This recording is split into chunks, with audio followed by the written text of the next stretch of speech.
What's good, y'all? It's Timmy Too Dope. I appreciate y'all for clicking on this video and kicking it with me today. Let me put y'all on. Starting with Andre 3000, 7 silly piano sketches for you, or something like that is what he's calling the album.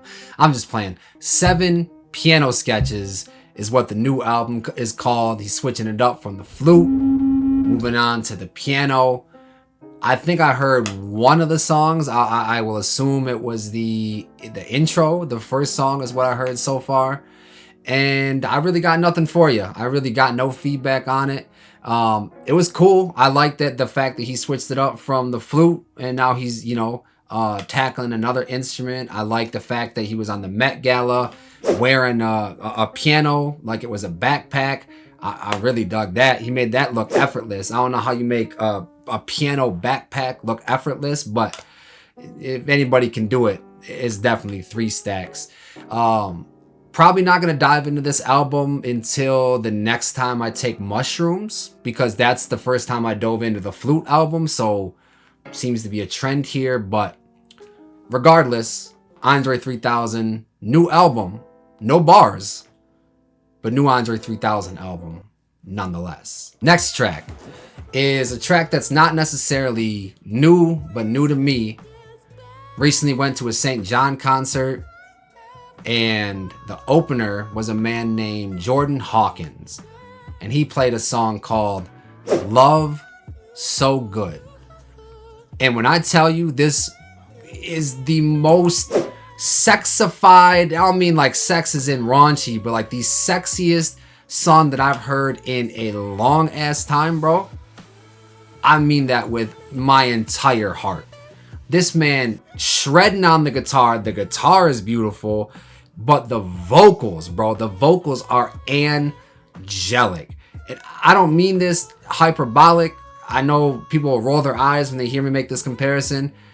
This song specifically reminds me of some Prince type shit. It's like Prince, but it also reminds me of some D'Angelo type shit. Like, you gotta listen to this song ASAP, bro. Sexiest song of this year. When did it get released? 5 months ago. So I guess at the top of this year, I'm calling it sexiest song of 2025, bro. Go check this out. I'm about to make some babies to it, I think. Next track, again, a song, well, I guess these next 2 I don't think are necessarily super new, but they're new to me. Both these artists I got put on to by none other than JID. The first one is Marco Plus. He's got a song out right now called On My Mama, or OMM. Instant fan. First of all, as soon as I heard this beat, I can't quite place the sample. It's like piano or something in the back. Sounds like it's from an old soul song from the 80s or something like that. That got flipped for the beat. But his bars too. Marco, if you don't know who Marco Plus is, let me just put it this way. He's got a whole campaign that just says Marco Plus raps better than you. I mean, if you're gonna say that, you better be able to back this shit up. And just judging off this one song right here, he definitely does that. Waste no time getting to the bars, just barring up immediately. Passionate, high quality raps. The hook is on some, it's like a Muhammad Ali vocal sample, talking his shit like Ali did. In the first verse, he says, outside a couple guys keep these rap dudes from near me. We don't mix at all. A dude talking slick, I'ma get fist involved. My patience getting thin. I'm trying to be the greatest rapper. And everybody telling me it's about relationships and friends. But I'm just like, F all these dudes. I could get it on my own. I ain't quitting until I'm sitting on the throne and I put that on my mama. I just like his take on the industry and what people are telling him versus, nah, I think this is the way to go. It almost sounds like people may be trying to take advantage of him or give him just bad advice, but he's just sticking to his gut and saying, nah, I'm gonna do it my way. Definitely mess with this track from Marco. He's got a few other ones. I think he's got one called Solace and a couple other ones that I've been checking out, but everything I've heard from him, real solid. Next up, we have SWAVAY which like I said is another artist that I got put onto by JID. He just dropped a song called Bishop, and dog, if there's one bar that can make me a fan of an artist, it's this one right here.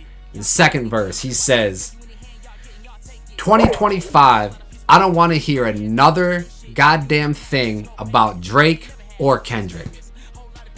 That's it. Just like that. Billy, SWAVAY, whatever you want to call him, my new favorite rapper. Cause wrap this shit up, bro. I get it. Anniversaries, all that and stuff. You want to hit on the anniversary, get your clicks. But wrap it the fuck up. Please, bro. Y'all are dragging this shit so much. And like I said, make your money, make your content. But man, I see some YouTubers making 3 videos a day about Drake and Kendrick. Kendrick or Drake shits or sneezes or scratches their ass or breathes or anything. Hey, Kendrick did this. Hey, bro. And those, man, it's almost a talent. These motherfuckers will drag a 2-minute clip and they'll make it a 20-minute video, bro. I almost applaud that shit. But just that bar, just somebody that thinks in the same way that I do, and it's a rapper that's saying that shit, like, I get it. Content wise, I get it. But being a rapper, he probably feels it even more. Like, damn, I'm putting out all this cold shit, all this, you know, these fire bars, these fire songs, fire videos, whatever, and y'all still talking about Drake and Kendrick? Like, damn, wrap it up. But yeah, go out of your way to check out this song. Very high energy. He's talking his shit. Between the two, like I said, I just got put on to Marco Plus and SWAVAY. I think I'm more of a SWAVAY fan. But like I said, I only listened to a couple of songs from each of them. But you can't go wrong with either of them. I got put onto them by JID. They remind me, I won't say a lot, but they definitely do have some sort of semblance of JID. Just as far as that, like, they're not necessarily talking street shit, more like street adjacent shit, but it's still raw as fuck. Next track we gotta talk about Westside Gunn and my girl Doechii, Egypt remix. I love seeing the love that Doechii is getting this year. I called it in my predictions that she was gonna take over this year, and that's exactly what she's doing. Ever since Alligator Bites Never Heal, absolutely taking over. Westside, pretty hit or miss with me, but he hits a lot more than he misses. So to see those two link up, it was a collab that I wouldn't like think in my head, oh, I need to hear that, I need to see that. But when I heard it got announced, super hype about it. And the beat is definitely some like old school type, like, I don't say old school, but more like traditional hip hop shit. It's got some drums, which, you know, we're really not used to hearing Westside on some drums. Very like, the pace of it is very like up tempo, and Doechii, of course, does her thing on it. She said, embroidered bed sheet, 500 thread count, almost choked on my grills trying to eat the lamb chop. Swallowed 2 pills, hide the Grammy in my titties, took a PJ to see Westside City.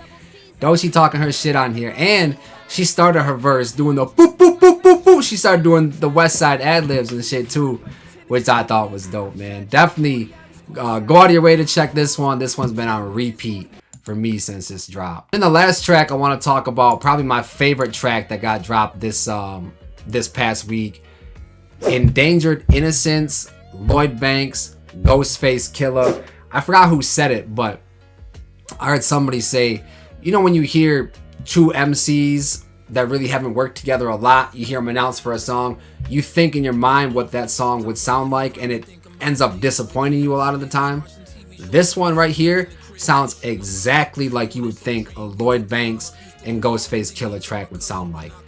Heavy, heavy, heavy on the reminiscent type vibe. Like, this is just, you roll one up, smoke, think about the old days. You might shed some happy tears thinking about the old days. You might shed some sad tears talking about the old days. But this is just nostalgia encapsulated through and through. And even if you can't relate to everything they're talking about, he's talking about, you know, Soul Train and Walkman and Cortez Nikes and, you know, certain things that might date you, Prodigy, Havoc CDs, Doggy Style, all that type of shit. But it's just a track that gets you to thinking, gets you to reminiscing.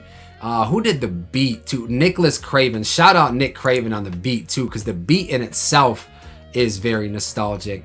My favorite bar though, by far, Ghostface Killah, amazing verse. At the end of this shit, he says, at the age of 25, on a match the gold, big bangles and bracelets, 4 fingers ferocious, which alliteration right there, just writing wise, I love it. Big bangles, bracelets, 4 fingers ferocious, chain so heavy, it caused osteosporosis. Not osteoporosis, osteosporosis, bro. That shit had me dying laughing in the middle of the gym, bro. Ghostface giving no shits. Hey, however he says the word, that's how the word's supposed to be said, bro. Man, I can't say enough good things about this track. We get 3 verses of absolute heat, absolute nostalgic bliss, bro. This might be one of my favorite songs this entire year. That's all I got for today's video. I hope I put you on to some new music. If you like this video, check out another one popping up right here. And remember, if it's not too dope, then it's probably mids.